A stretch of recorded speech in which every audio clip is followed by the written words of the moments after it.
Hello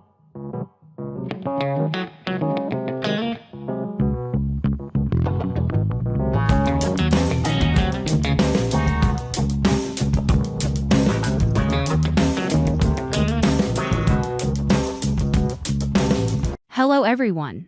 Welcome back TV spoilers. Young and the Restless revealed that Sienna's sudden turn away from Noah hit like a sharp, brutal swerve that shattered everything he had been clinging to without warning. Only hours earlier, he had still believed they were finally reaching the ending he'd fought for, that after all the arguments, the doubts, and the countless moments where he forced himself to be patient just a little longer, they would stand on the same path at last. But the moment Sienna refused to marry him, Noah realized he had been seeing her through a veil he had created himself, a veil made of hope, stubbornness, and a desperate need to believe that love could repair what was broken. Sienna didn't simply say no. She delivered it with an unsettling calm, as if this decision had been prepared long ago and today was merely the most convenient time to seal it. The terrifying part wasn't that she left Noah, it was how she did it. There was no visible hesitation, no grief, no tremor of pain a normal person would show when tearing apart their own future. Noah stood in front of her and felt as if he were facing a locked door. He heard something inside himself creak like rusty hinges, and desperation twisting together because he wanted to drag her back and punish her at the same time for making him feel foolish. Their argument didn't need screaming to become cruel because Sienna's silence was already a blade. Noah kept searching for a clean reason, a simple cause he could hold onto, something specific enough that he could convince himself it was fixable. But the harder he pushed, the more he felt like he was falling into a maze with no exit, where every question he threw at her built another wall. Noah knew this wasn't just cold feet or a last-minute panic. Something inside Sienna was running on a private logic, a logic he wasn't allowed to touch. In her eyes he didn't see fear, saw calculation, caution. The look of someone who lived ready to disappear at any second. That realization made Noah hurt in a different way. He couldn't stand being shut out of the world of the person he loved. He couldn't stand the feeling that he was just decoration in her plan, Simeon she could place where she needed him and remove when she didn't. Noah hated the helplessness of it. He hated how love was turning him into someone begging for entry into a life that might never truly include him. And then Noah made a decision that shocked even him. Instead of walking away, he chose to go with Sienna if she insisted on leaving. That choice didn't come from calm bravery, it came from something more primitive, fear. Fear that if Sienna stepped out of his sight, he would never understand what she was doing or why. Noah refused to become the man left behind with 1,000 unanswered questions. He would rather walk into the storm beside her than stand safely outside and watch her vanish. But that choice was also a form of self-injury because he understood what it might mean. Following someone who doesn't want to be held could turn him into a shadow of himself. Noah hated that reality, hated how he was lowering his pride just to keep a connection that was already cracking. Yet love has a way of forcing people into the very decisions their logic would call foolish. Noah could not let go, not because he didn't sense danger, but because he sensed it too clearly. Sienna was carrying a secret heavy enough to make her into someone he barely recognized. When Sharon and Nick learned what happened, their confusion wasn't only about the canceled wedding. It was about Noah choosing to chase after Sienna. Sharon felt like she was watching her son run into a burning room, not because he was fearless, but because he loved what was being destroyed inside it. She understood Noah's instinct to save, to repair, to prove he mattered enough that Sienna couldn't turn her back. But Sharon also understood something deeper. Some people don't need to be saved, they need to be understood, and trying to save them can make you the next casualty in their tragedy. Sharon had never fully trusted Sienna, and she certainly didn't trust a girl who could destroy everything with such icy composure. Still, Sharon couldn't deny that sometimes coldness is armor, something built by a life that forced a person to survive at any cost. Nick's confusion was different. His came with suspicion. He saw a quieter kind of danger in Sienna, the danger of someone who never tells the full truth, someone who can smile while calculating an escape route. Nick had lived through too many disasters in his family to ignore the smell of one approaching. He wasn't afraid because he thought Noah was weak, was afraid because Noah had one fatal softness. Once his heart chose someone, his trust became absolute. And Nick knew that trust was both Noah's best quality and the sharpest knife that could cut him open. Nick didn't try to forbid Noah from following Sienna, because he knew that would only provoke rebellion. But inside, something in Nick went colder and heavier. He could feel it forming, certainty that Sienna might not be who Noah believed he was loving. While the shockwave of the broken engagement was still spreading, another headline slammed into the family's nerves: Matt had been arrested. and was being held without bail until his upcoming trial. The news traveled like electricity down Sharon's spine. She exhaled for the first time in what felt like forever, not because she wanted victory, but because she had lived too long with the kind of fear that never truly rests. As long as Matt was free, everything could be overturned. Sharon had seen people slip through the system's cracks, people who always found ways to return. Matt was exactly that kind of threat. The words "no bail" sounded like a temporary lock on a door to hell that Sharon had always been terrified might burst open again. Yet Nick refused to relax. He didn't announce his doubts loudly, but Sharon could read them in the way he carried himself. Nick was warning her without saying it outright: never underestimate Matt. It was a bitter lesson Nick had learned through years of disaster. Matt wasn't an impulsive criminal. He was an illness that returned in cycles. Every time the family thought the nightmare was over, he would find a way back. Nick knew that Matt being in custody was only a temporary wall, and temporary walls can always be undermined by patient hands. Nick didn't want Sharon dragged back into that nightmare, but he wanted even less to be blindsided. His vigilance wasn't pessimism, it was survival instinct. Noah, however, felt an unexpected wave of satisfaction. Not because he enjoyed anyone's downfall, but because Matt being locked away made the world feel lighter in his mind. He convinced himself this was a sign. The worst chapter had closed. The greatest danger had been sealed, and now Sienna could finally live without Matt's shadow. The idea that Sienna would inherit Matt's assets felt like overdue justice, some kind of twisted compensation for everything she'd been dragged through. And the story of her being deceived by Mitch Bacall offered Noah something even more comforting. A simple explanation. A clean reason for the broken engagement. A painless exit that didn't have to turn into war. Noah grabbed that logic like a life raft. He wanted so badly to believe this could be solved neatly. Matt was jailed. Sienna was protected financially. Mitch Bacall became the reason. And then Noah could find his way back to her in a version of their life that was finally safe. But Sharon couldn't ignore the unease crawling under that neat storyline. When something too complicated suddenly collapses into a tidy explanation, it often means someone is lying to themselves to avoid the darkest truth. Noah was trying to turn Sienna's life into a solvable equation. Sienna, meanwhile, felt like a mystery that resisted being solved. Sharon watched Noah's relief and felt a sting of pain. She loved her son for that innocence. But she feared it too. Cow's innocence is always the easiest thing to exploit.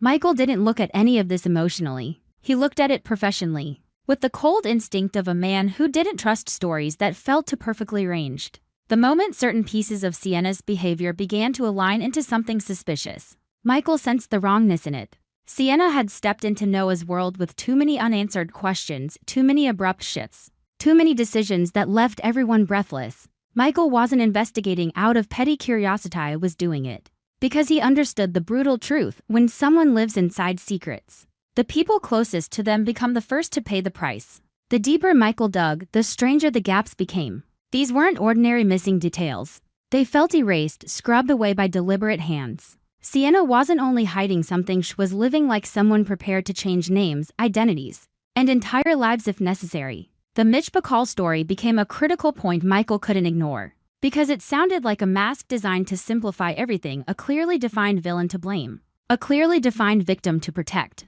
But real life almost never works like that, and Michael knew it. He didn't jump to conclusions. He gathered fragments, watched patterns, tracked small behaviors that looked meaningless to everyone else. He studied the way Sienna avoided direct questions, the way she made sudden decisions and then withdrew without emotion, the way she could keep Noah spinning inside his own feelings, while never allowing him to touch the core truth. Michael's investigation happened quietly, and that quietness itself made the air feel heavier. Silence breeds suspicion. Suspicion breeds fractures. And fractures can destroy a relationship long before the truth ever arrives. Noah, desperate to hold onto Sienna, didn't yet recognize that beneath the temporary calm, questions were stacking like storm clouds. He kept telling himself everything would stabilize once Matt was locked away, once Sienna had her inheritance, once Mitch Bacall became the official explanation for her choices. Noah believed he could pull Sienna back with devotion, be proving he wasn't afraid of her scars. But he didn't understand that some people don't leave because they weren't loved enough. They leave because they are running from themselves. Sharon stood trapped between two instincts: her need to protect Noah, and her fear that the harder she pulled, the deeper he would fall. Nick remained locked in his own tension, exhausted by the familiar pattern of peace breaking at the exact moment it seems possible. He didn't just fear Matt's return, he feared the family's curse of constant disaster. The sensation that something new always rises to replace the last nightmare. Nick hated living on alert, but he hated being blindsided even more. And at the center of it all, Sienna remained the most unreadable. She didn't cry. She didn't explain. She didn't beg anyone to understand. She moved with a calm that felt merciless, as if she had rehearsed this ending for years. Noah went with her, but the more he stayed close, the more he felt the distance between them widening instead of closing. It was no longer physical distance, it was emotional, spiritual, unbridgeable. Noah began to realize what terrified him most. He could be beside Sienna every day, and still never truly reach her. He could see her breathe, hear her footsteps, but never know what she was thinking. That helplessness fueled anger and heartbreak at the same time. Noah didn't want to admit that his decision to follow her might not be love, it might be panic. The desperate impulse to hold onto something that was already slipping away. Because if Noah admitted he was losing control, he would have to face the worst truth of all. Maybe Sienna had never truly been his, even when she stood right in front of him. Michael kept digging, and slowly, Sienna's secrets began to tremble like a wall on the verge of cracking. He didn't need to expose her immediately. He didn't need an explosion to prove he was right. Michael understood secrets always rot from the inside, and eventually they collapse under their own weight. The harder Sienna tried to control the narrative around her, the more she revealed the weak points. Michael stared at the growing evidence and felt his chest tighten, it out of fear, but out of certainty. If the truth surfaced, it wouldn't only damage Sienna, it would destroy Noah. It would shake Sharon. It would ignite Nick's fury. And it would force Sienna to reveal the real person beneath every mask she had worn. Matt being held without bail made everyone believe the danger was contained. But Nick couldn't stop thinking about how a man like Matt might still reach out from inside the cage. Matt didn't need freedom to cause chaos. Sometimes one phone call, one message, one subtle shift was enough to rearrange the world outside. Nick watched Noah trail after Sienna and felt the pressure tightening in his chest. He didn't want to become the villain in his son's love story. But he couldn't allow Noah to walk blindly into destruction either. Nick told himself that if disaster came, he would be the one to stand in front of it. Yet that thought made him heavier because Nick knew some falls are necessary for growth. And no parent, no matter how strong, can prevent every heartbreak. Noah could feel the air changing around him. No one spoke it directly, but he saw it in Sharon's cautious eyes, in Nick's guarded posture, in Michael's silence that carried too much meaning. Noah hated being surrounded by doubt because he wanted his love to be respected. He wanted to believe Sienna wasn't a liar, that she was simply a victim of Matt and of Mitch Bacall. But the deeper he went, the more he faced a bitter reality. Sienna wasn't giving him anything solid to trust. She wouldn't open up. She wouldn't offer reassurance. She only moved forward, pulling him along as if his presence was his decision alone and not something she ever truly invited. And then, in a moment that looked ordinary on the surface, everything shifted into something terrifying. Michael uncovered a new Tracy-owned small piece that made the entire story of Sienna wobble. He didn't announce it yet, but the change on his face was enough to signal that what he had found wasn't minor. It was the kind of secret that could pull the foundation out from under every person in this circle. Michael stared down at the evidence, and his blood turned cold, not because he was afraid of the truth, but because he understood what it would do once it escaped. While Noah still tried to convince himself that everything was finally safe, the truth was quietly unlocking a door behind him, waiting for the exact right moment to step out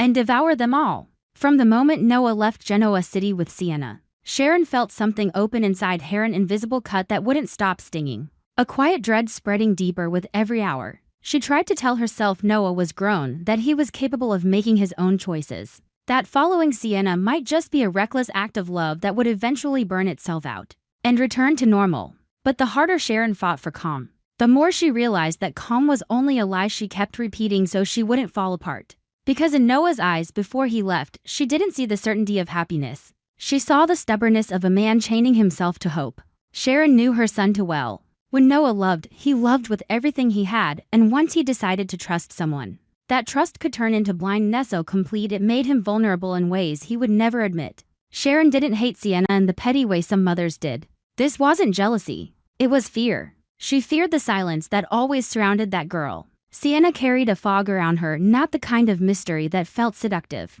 but the kind that felt defensive, like survival instincts sharpened into habit. Like someone constantly scanning exits, measuring danger, preparing to run. Sharon had seen too many warning signs to ignore them. And deep down she understood one terrifying truth. Sienna's feelings for Noah didn't look free. They looked stretched tight by fear. Sharon tried to wait, hoping distance would soften whatever tension existed between them. But every call with Noah made her more uneasy. He spoke about Los Angeles like it would deliver answers. Like taking Sienna away from Genoa City would somehow make her walls collapse.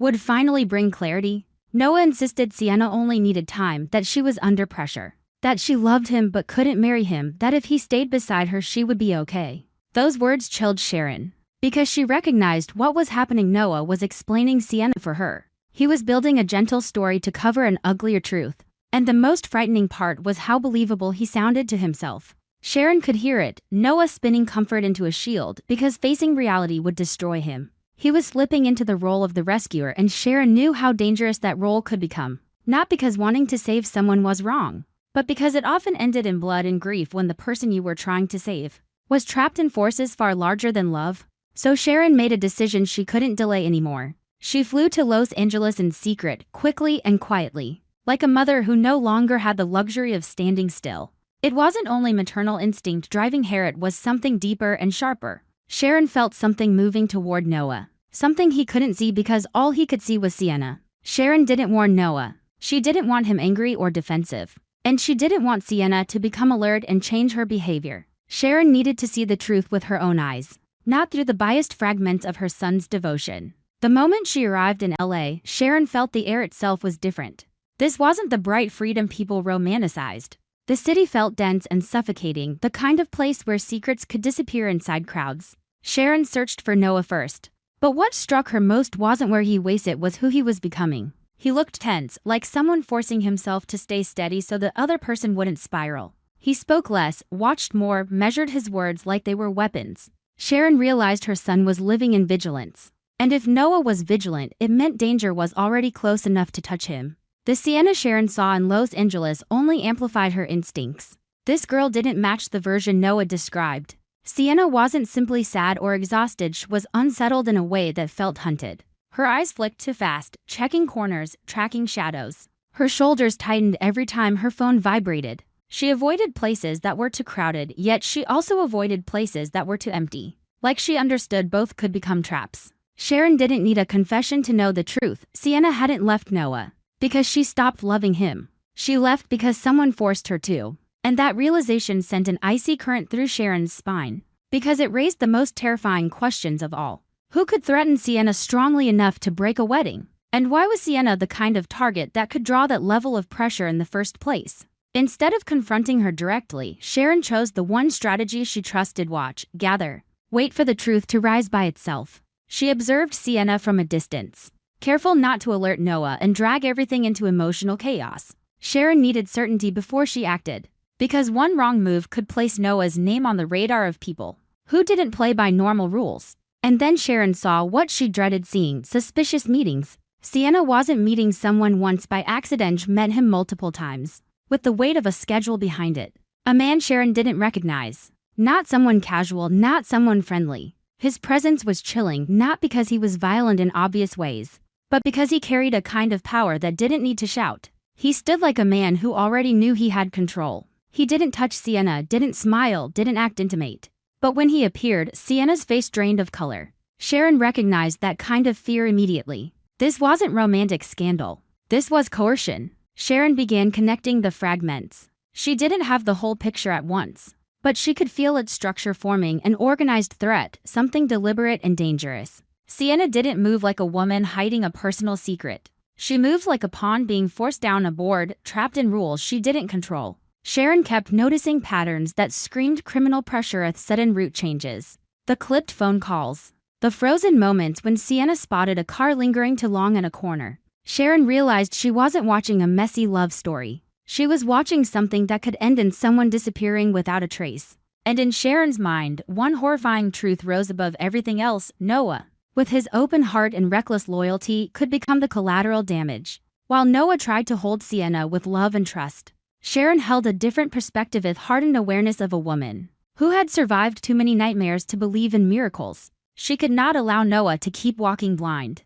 But Sharon also understood that if she attacked Sienna with suspicion, she would only push her into defense and push Noah into rebellion. Sharon needed a path into the truth that didn't shatter everything at once. So she waited for the right moment: when Noah stepped away, when Sienna was alone, when her mask couldn't hold as firmly. Sharon approached not with accusation but with something heavier: recognition. She made it clear she had seen enough, that Sienna wasn't as invisible as she thought, and that she didn't have to drown alone in fear. Sienna reacted exactly as Sharon expected: denial first, then panic, then a silent collapse. Because people who are truly threatened don't fear being disliked. They fear being exposed. Sienna understood that if Sharon knew, the danger could spread wider. That knowledge made her hesitate, but it also made her weaker, because she was exhausted from carrying the threat alone. Sharon didn't force her to speak immediately. Sharon simply offered a truth Sienna could no longer ignore: pushing Noah away without a plan wouldn't protect him forever. It would only make the explosion worse when it finally came. Sharon gave Sienna something she didn't have the strength to create anymore: an alternative. Help. A way out that didn't depend on sacrifice alone. Sienna reluctantly accepted, and Sharon could feel the weight crushing the girl's body and mind. This wasn't the burden of heartbreak. This was the burden of being hunted, controlled, trapped inside a loop where one wrong step could get someone killed. Sienna explained the threat suffocating her, the unseen power behind it, and most importantly, the real reason she ended the engagement. She hadn't left Noah because she didn't love him. She left because she knew marrying him would drag him directly into the blast zone. Noah would become a weakness the enemy could exploit. Sienna chose distance to cut the link, to make Noah uninvolved. But Noah refused to become uninvolved. He followed her anyway. And that single act of devotion pushed everything past Sienna's ability to control it. Sharon listened, and the cold in her bones deepened. Because she understood the cruelest form of love wasn't betrayal. It was being forced to choose between staying and destroying the person you loved, or leaving and living with guilt forever. Sienna had chosen to leave as an act of protection. But protection was never an ending. Protection was only the beginning of another war, and paid for in blood, in trust, and in the collapse of everything that once felt beautiful.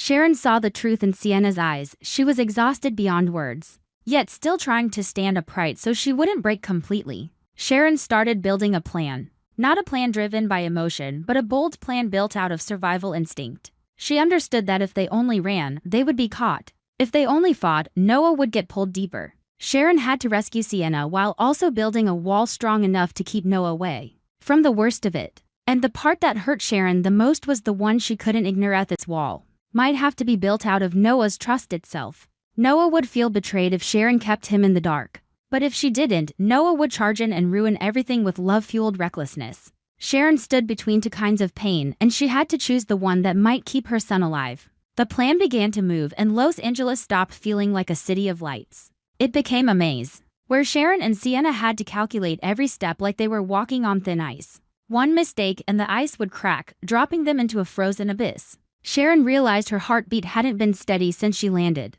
She wasn't only fighting an invisible enemy, she was fighting her own fear. Fear that Noah would never forgive her for interfering. Fear that Sienna might lose her courage halfway through. Fear that the threat had already been watching them from the start. Sienna, even while agreeing to help, lived in suffocation.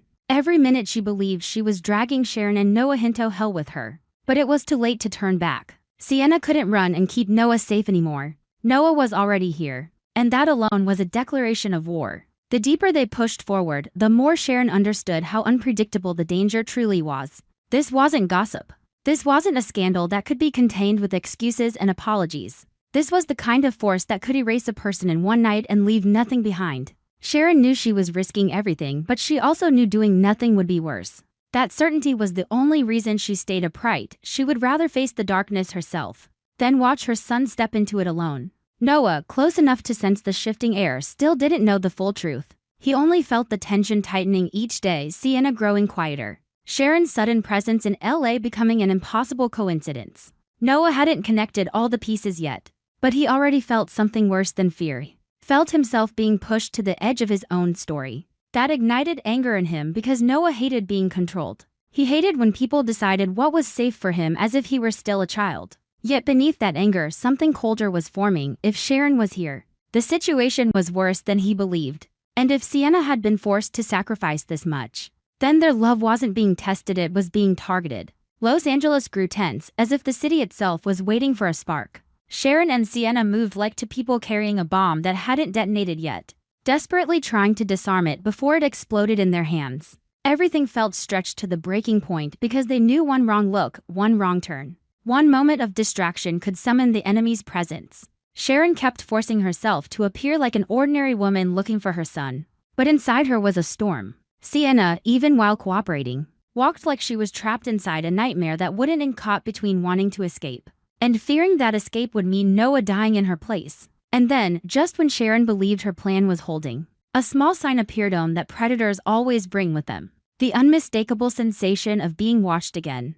Clear and cold like breath against the back of the neck. Sienna froze mid-step, her entire body turning rigid. Sharon saw the blood drain from her face, saw fear change from suspicion into certainty. Far across the street, the unfamiliar man stood perfectly still, as if he had been waiting all along. Sharon felt her heart drop, because she understood something terrifying in that instant. They weren't outrunning the danger. They were being led straight into it. And at the same moment, Noah's phone began to vibrate, a call with no name attached. Like someone had finally decided the game had lasted long enough and now it was time for Noah to step into the eye of the storm. On our TV Spoilers channel, I always seek content inspiration for each video by compiling short video clips to analyze and offer my personal opinions. This channel specializes in analyzing, theorizing, and discussing plot points in the Young and the Restless series from the perspective of a longtime fan. Through this, viewers can gain deeper, more objective, and more interesting perspectives. Subscribe to the channel to stay updated on the latest news about the Young and the Restless series.